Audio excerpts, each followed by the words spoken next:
Hi guys, today we are learning how to go live on Twitch. First, unlock your phone and find the Twitch app on your device.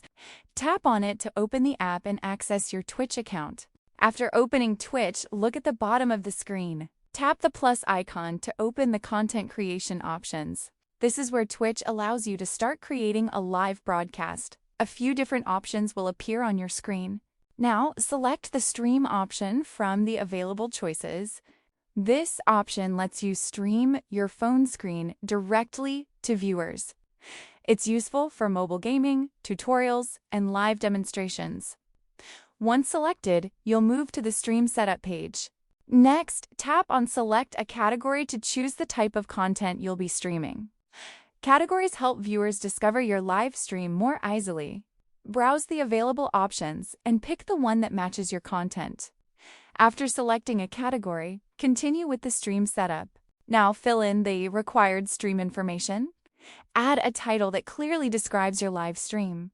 You can also review any additional settings shown on the screen. Make sure everything looks correct before moving forward. Once you've entered all the required details, tap Done in the top right corner.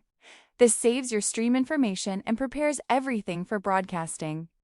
Take a quick look over your settings before starting the stream. You're now almost ready to go live. Finally, tap the Start button at the bottom of the screen. Twitch will begin setting up your live broadcast. After a few moments, your stream will go live for viewers. You can now interact with your audience and start streaming. And that's how you can easily go live on Twitch using your mobile device. If this video helped you, make sure to subscribe and comment below for more simple tutorials.